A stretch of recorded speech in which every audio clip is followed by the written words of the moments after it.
Bismillah. Waalaikumsalam warahmatullahi wabarakatuh. Ustaz, saya pernah menonton ceramah Ustaz di YouTube tentang Nabi SAW jarang sekali berdoa setelah sholat. Yang ingin saya tanyakan, bagaimana cara berdoa Nabi SAW? Apakah mengangkat tangan atau tidak? Dan bagaimana adab mengangkat tangan saat berdoa? Teman-teman sekalian, saya coba berikan catatan dulu ya. Berikan catatan dulu. Anda jangan pernah langsung menyimpulkan setiap cuplikan tayangan yang muncul di YouTube, termasuk khususnya ceramah yang pernah kami sampaikan. Karena mungkin bisa salah kesimpulan Anda. Apalagi sekarang banyak orang yang saya perhatikan, saya pernah diperlihatkan itu, ya Masya Allah, tampilan video kami di YouTube sampai 3.000 Anda bayangkan. Dari mana gitu kan asalnya, sementara saya sendiri gak pernah rekam kan? Terutama dari teman-teman, khususnya dari teman-teman akhir saja yang mengambil itu. Ini sampai 3.000 dan tidak sedikit itu ada framing-framing, potongan-potongan, cuplikan-cuplikan yang ditampilkan sesuai dengan niat masing-masing aja. Ada yang ingin rame aja, dia ambil kemudian tampilkan sehingga viewernya banyak orang tuliskan komentar macam-macam. Yang kedua ada niat yang rame tapi tidak bagus caranya.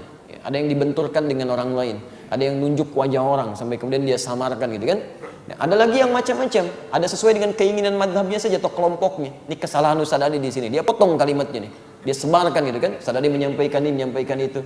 Atau ada yang seperti ini umumnya, melihat kepada judul lalu disimpulkan dari judul itu.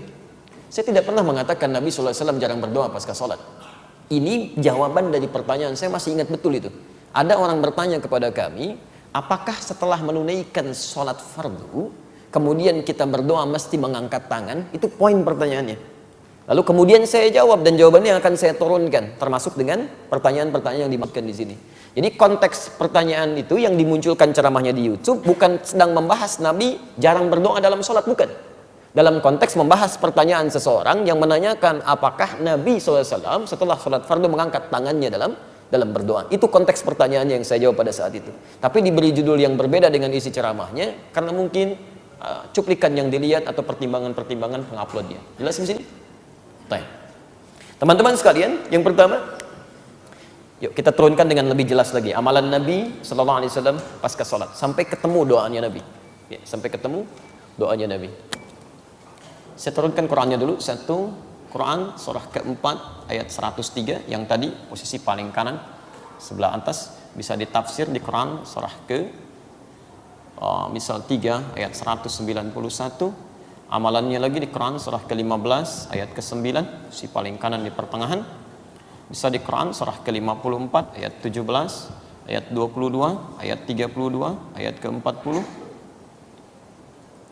Ya, kemudian bisa juga teruskan di Quran surah ke-20 ayat ke-14. Kalau kita turunkan hadisnya, bismillah. Pertama, hadis riwayat Muslim, berhadis 591, berhadis 593, berhadis 597. Kita temukan di sini. Dan kita turunkan lagi. Ya, sampai ketemu ya turunan ke bawahnya di Abu Daud. Berhadis 925 misalnya. Ya, maaf, ini Ibnu Majahnya, Ibnu Majah, berhadis 925.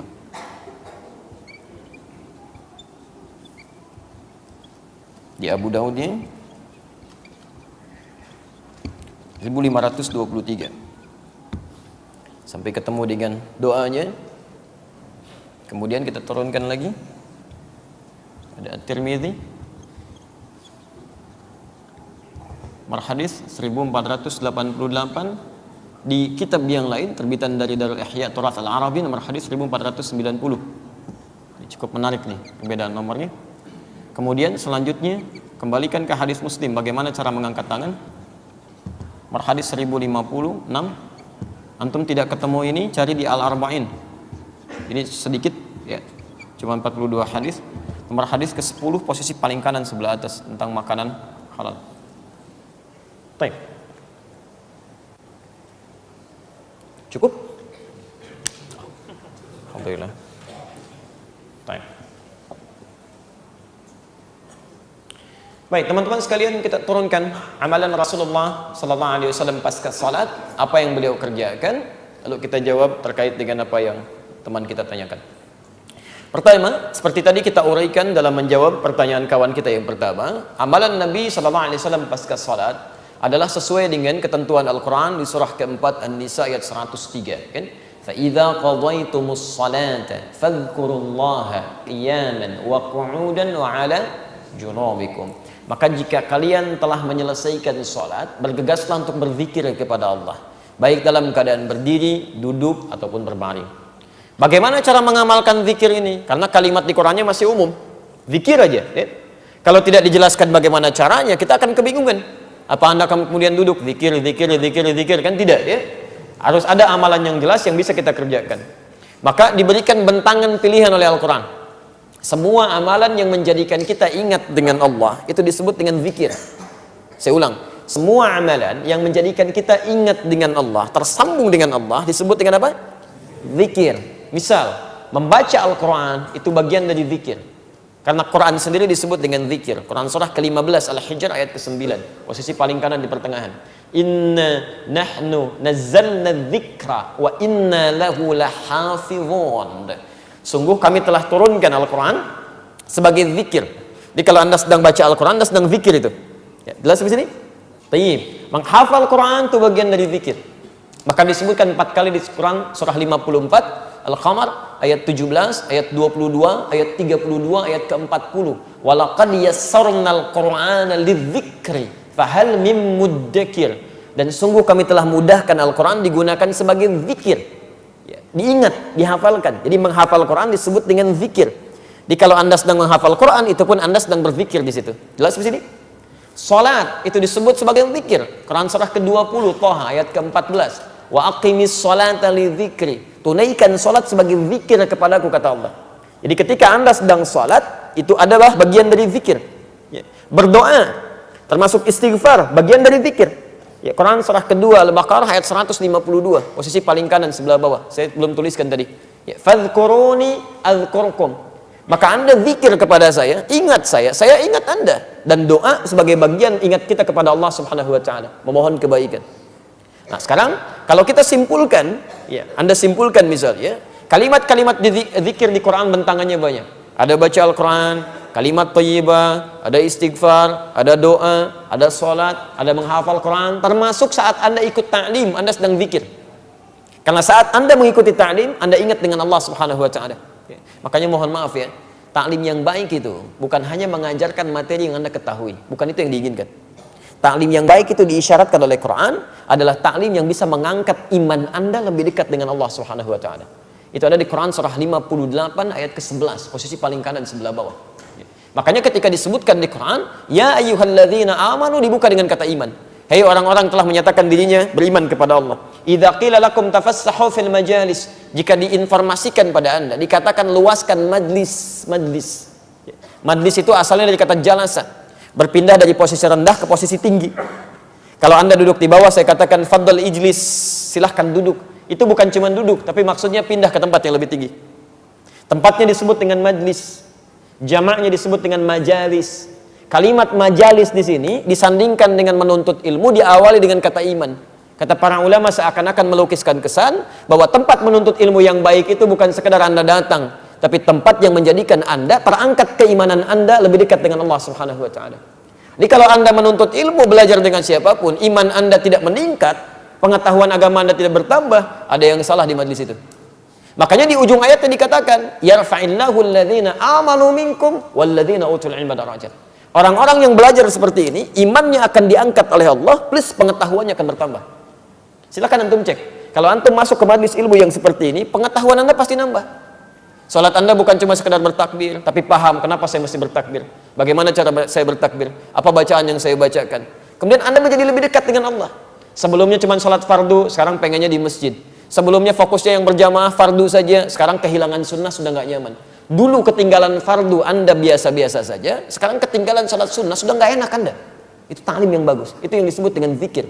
Disebutkan di Quran surah ke-9 misalnya 122, posisi paling kiri sebelah bawah. Itu sebanding amalannya dengan orang jihad itu. Nah, jadi dari semua amalan-amalan ini pasca salat, apa yang dikerjakan oleh Nabi?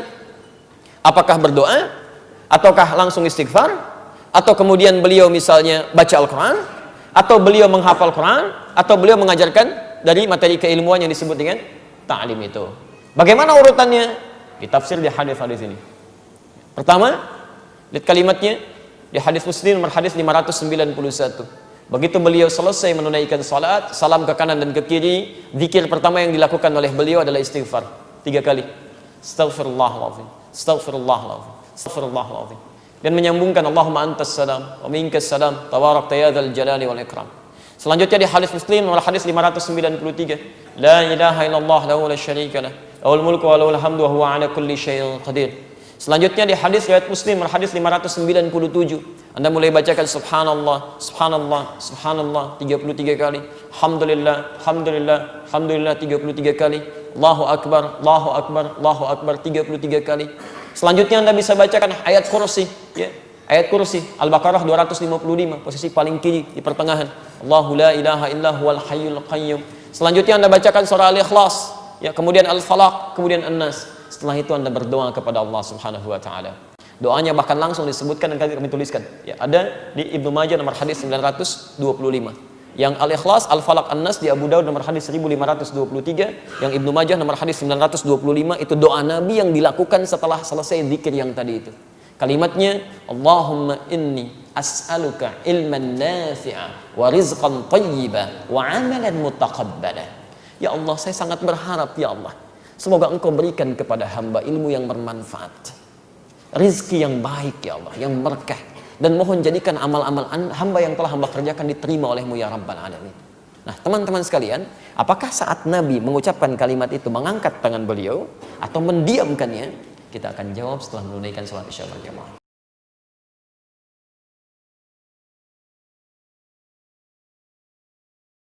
Baiklah, kita coba lanjutkan bahasan kita sebelum kita buka untuk segmen bagian kedua. Teman-teman sekalian, tadi sudah sampai pada pertanyaan, apakah Nabi SAW dalam doa beliau pasca salat beliau mengangkat tangan, dan bagaimana adab mengangkat tangan dalam berdoa. Kita sudah jawab bahwa kebiasaan Rasulullah SAW, sunnah beliau ketika tuntas mengerjakan sholat itu mengamalkan isyarat Quran surah keempat An-Nisa ayat 103 untuk berzikir kepada Allah Subhanahu wa taala.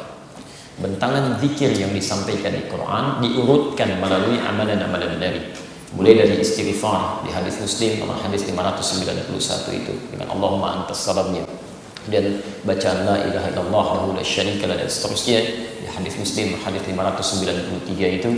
Kemudian dilanjutkan oleh beliau pada bacaan-bacaan yang telah kita tadi sebutkan, dari mulai subhanallah, alhamdulillah, Allahu akbar di hadis Muslim hadis 597 itu, sampai dengan beliau baca surah Al-Ikhlas, ya, atau ayat kursi terlebih dahulu, surah Al-Ikhlas, surah Al-Falaq, surah An-Nas, sebagaimana tersebut di Abu Daud nomor hadis 1523, sampai baru kemudian beliau berdoa kepada Allah, tersebut di Ibnu Majah nomor hadis 925. Allahumma inni as'aluka ilman nafi'a wa rizqan thayyiban wa amalan mutaqabbala. Baik, jika Anda perhatikan urutan-urutan ini, perhatikan kalimatnya. Bukankah Nabi memulai dengan zikirnya istighfar? Setelah itu beliau memulai dengan bacaan-bacaan yang tadi saya sebutkan, la ilaha illallah, subhanallah, alhamdulillah, Allahu akbar. Saya tanya pada antum, ketika antum mengamalkan semua ini, antum angkat tangan enggak? Tidak kan? Makanya di At-Tirmidzi disebutkan, Nabi ketika selesai menunaikan sholat fardu tidak langsung mengangkat tangan, karena Nabi sedang berzikir dengan bacaan istighfar dan bukan masuk dalam kategori doa. Ya, yang dimaksudkan zikir, istighfar, kemudian kalimat-kalimat thayyibah, makanya wajar tidak mengangkat tangan. Karena itu ketika ada yang menyampaikan Nabi kalau sudah selesai sholat tidak mengangkat tangan, memang benar, karena yang dilakukan oleh Nabi zikir-zikir yang terkait dengan istighfar, kalimat-kalimat thayyibah. Makanya antum gak akan temukan orang zikir sampai sekarang baca istighfar dengan kalimat thayyibah angkat tangannya, subhanallah, subhanallah, subhanallah, itu gak mungkin, itu mustahil, ya, gak akan ditemukan. Ya, astagfirullah, astagfirullah, gak mungkin. Jadi tangan tidak diangkat. Tapi kapan Nabi mengangkat tangannya kemudian sallallahu alaihi wasallam? Apakah dalam berdoa yang dimaksudkan tadi? Kita lihat dulu kaidah umumnya. Teman-teman sekalian, berdoa saat mengangkat tangan, berdoa saat mengangkat tangan itu ada 3 kondisi. Pertama, disebutkan dalam riwayat khusus bahwa mutlak tangan diangkat. Mutlak tangan diangkat. Ini jelas hadisnya ada, riwayatnya ada. Seperti kita ambil contoh di Ibnu Majah nomor hadis 3221, riwayat Jabir bin Abdullah radhiyallahu taala anhuma.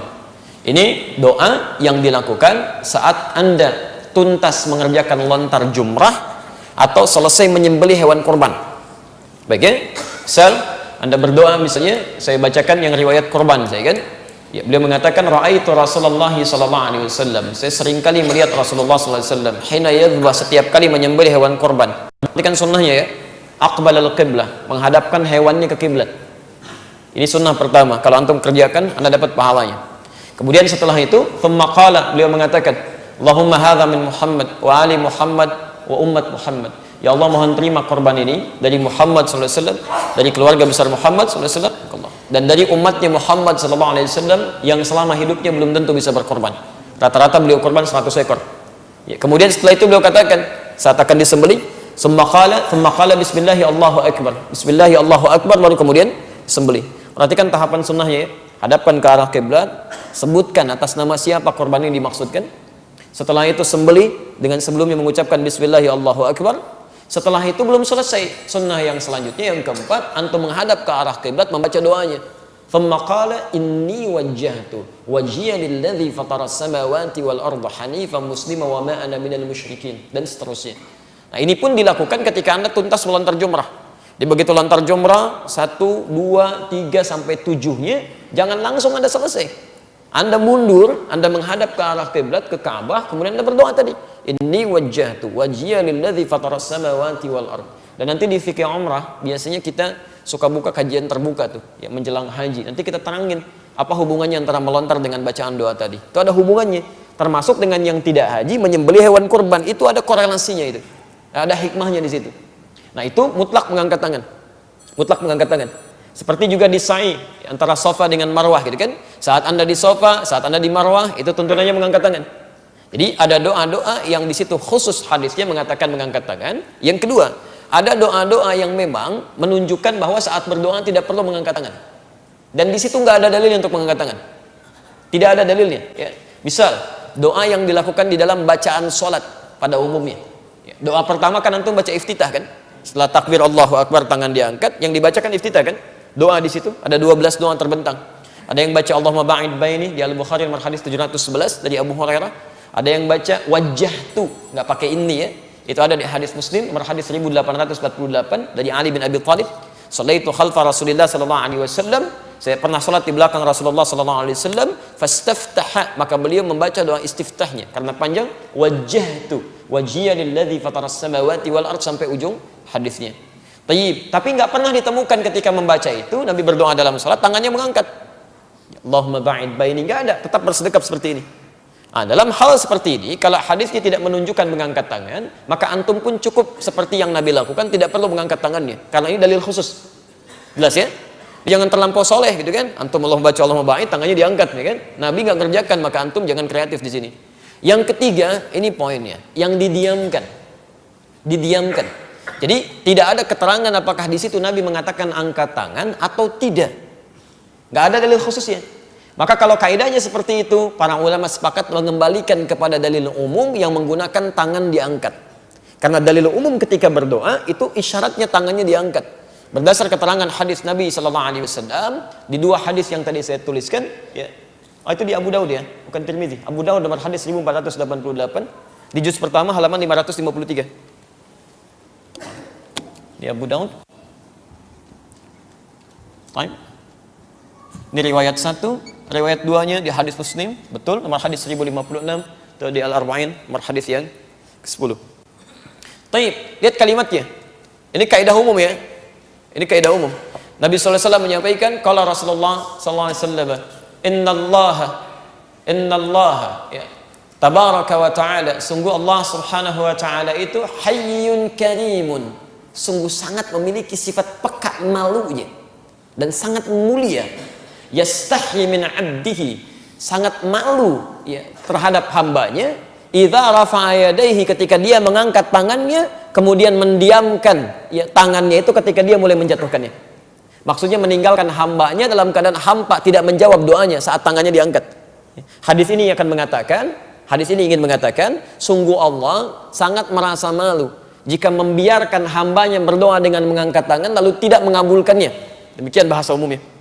Ya. Di sini para ulama mengatakan ketika ada kondisi-kondisi Anda ingin berdoa dalam kondisi umum yang tidak ada hadis untuk melarang Anda mengangkat tangan, maka yang terbaik Anda angkat tangannya. Karena doa orang yang mengangkat tangan lebih cepat dikabulkan oleh Allah dibandingkan dengan yang diam. Berdasarkan hadis ini, dan hadisnya sahih. Ya. Dan Nabi pernah menyampaikan juga di hadis Muslim, menunjuk pada seseorang yang ingin cepat dikabulkan doanya dengan dia mengangkat tangan. Cuman sayang dia mengerjakan maksiat tertentu sehingga pekerjaannya, maaf, menjadikan doanya terhambat di sini, terhalang. Ya. Ada di hadis Muslim nomor hadis 1056. Kalau nggak punya di Al-Arba'in nomor hadis yang ke-10. Ya. Kalau nggak punya juga dengarkan saya bacakan hadisnya. Ya. Famma dzakara rajula, lalu Nabi mengisahkan tentang seorang lelaki yutilus safara, yang menempuh perjalanan panjang. Dia ingin cepat dikabulkan, dia lihat nih ketentuan Nabi kan kalau berperjalanan panjang safar itu doa kemungkinan cepat dikabulkan. Karena di antara doa yang cepat dikabulkan oleh Allah adalah doa yang dipanjatkan saat safar. Ini teman-teman mohon izin ya, kalau Anda sedang safar, apalagi safarnya safar spiritual ya kan, menunaikan ibadah haji, umrah, atau jenguk orang tua, beda pulau di mana dan sebagainya kan, itu isi dengan berdoa. Itu cepat dikabulkan. Ya. Asy'atha aghbara, sampai-sampai tampilannya kumal, rambutnya berantakan kan. Yang paling menarik, ini yang paling menarik. Yamuddu yadaihi ilas sama. Bahkan dia mengangkat tangannya ke langit. Aturan kedua, orang yang mengangkat tangan bermohon kepada Allah lebih cepat dikabulkan dibanding dengan yang diam. Baik. Yang ketiga, fayaqulu ya Rabb, ya Rabb. Lalu dia memulai dengan al-asmaul husna. Puncaknya, orang yang berdoa dengan memulai menyebut al-asmaul husna, banyak ayat di Quran. Termasuk di 2 ayat terakhir di surah Al-Isra tadi. Ya. Qulid Allah awid ar-Rahman ayyamma tad'u falahul asmaul husna. Kalau Anda punya suatu permohonan, kebutuhan, kata Allah, minta, sebut nama Allah. Atau Ar-Rahman. Atau kalau Anda tahu ayyamma tad'u falahul asmaul husna. Setiap Anda ingin mohon kepada Allah, coba cari nama terbaik dari nama Allah yang sesuai dengan kebutuhan Anda.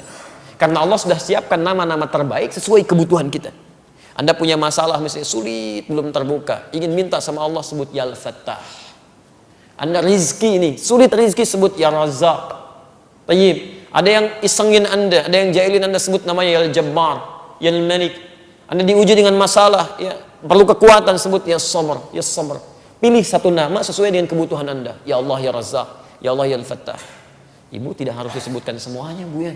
Kadang-kadang saya lihat ibu-ibu, masya Allah, itu kan saking rajinnya semua disebut. Ya Allah, Ya Rahman, Ya Rahim, Ya Al-Malik, Ya Al-Qudus, semua disebutkan, makanya semua dikasih oleh Allah. Begitu dikasih, Anda nggak siap, gitu kan? Yang tadinya nggak punya masalah, malah minta masalah. Ya sabar, sabar itu lawannya masalah. Begitu Anda mengatakan, Ya Allah berikan kesabaran, artinya Anda minta masalah. Ya. Nah ini orang melakukan ketiganya. Menempuh perjalanan panjang, mengangkat tangannya ke langit, dan memohon dengan al-asma'ul husna. Teman-teman sekalian, kalau punya kitabnya Al-Aqaidah Al-Islamiyah, karangan Sayyid Sabiq, Anda lihat misalnya di halaman ke-25, posisi paling kanan sebelah atas, hadis nomor ke-4. Itu pernah ada seseorang memohon kepada Allah selepas sholat menggunakan Al-Asma'ul Husna. Baik, menggunakan Al-Asma'ul Husna. Tahan sebentar, saya sedang menjelaskan dia. Menggunakan Al-Asma'ul Husna. Lihat kalimatnya. Allahumma innaka antal ahad, as-samad. Ya Allah, saya yakinkan bahwa Engkau satu-satunya Tuhan yang esa, pusat segala permohonan. Alladzi lam yalid wa lam yulad wa lam yakul lahu kufuwan ahad. Allahumma inni as'aluka an taghfirali. Allah, saya tekankan, saya bulatkan, saya yakinkan bahwa Engkau tidak ada sekutu bagimu, enggak punya anak, enggak diperanakan dan enggak punya sekutu. Saya mohon ya Allah, ampuni dosa saya. Begitu Nabi dengar kalimat itu, kata Nabi, tahukah engkau at-tadri, tahukah engkau berdoa dengan kalimat idza du'iya biha ajaba wa idza su'ila bihi a'ta. Kalau engkau minta dengan itu, ini doa yang saat dibacakan enggak mungkin ditolak dan doa pasti dijawab. Pasti jawab. Tapi orang ini melakukan ketiganya, kata Nabi, anna yustajabu lidzalik. Mustahil doa kamu dijawab. Yang tadi itu. Kenapa? Famatamu haramun, makanannya haram. Mashrabu haramun, minumannya haram. Balbasu haramun, pakaiannya haram. Wa ghudhiya biharamin, dan perangkat hidupnya haram. Jadi kalau antum sering makan yang haram, masuk ke perut ini, beredar darah jadi daging, itu nutup pintu kebaikan. Kayak begini nih. Kalau yang haram-haramnya masih kecil masuk, masih kayak begini. Jadi rahmat Allah masih tembus tuh. Masih bolong. Tapi kalau sudah seperti ini apa aja mau dimasukin susah tuh. Bukan Allah nggak jawab, begitu mau dijawab mantul nggak bisa masuk. Haramnya mesti keluar dulu nih. Tapi poinnya adalah orang yang mengangkat tangan di hadis ini diisyaratkan lebih cepat dijawab dibandingkan dengan yang diam. Nah, persoalan mengangkat tangan pasca sholat itu termasuk hadis yang didiamkan. Ya, tidak ada petunjuk langsung mengangkat, tidak ada petunjuk langsung tidak mengangkat. Makanya para ulama bersepakat di sini dikembalikan kepada hadis umumnya, yaitu dengan mengangkat kedua tangannya. Dan kalimat mengangkatnya tidak menjauh tapi mendekat begini. Ya, sejajar dengan dadanya. Dan semakin tinggi permohonan semakin diangkat. Ya. Jelas di sini? Jadi saya kira terjawab pertanyaan ini. Ada pada mengangkat tangan juga sudah kita jawab. Termasuk dalam Jumatan kalau khatib cukup mengangkat satu telunjuknya yang kanan gitu kan, dia angkat kemudian dia berdoa. Kalau makmum bisa mengangkat dan mengaminkan di situ dan tidak ada persoalan di sini. Demikian saya kira.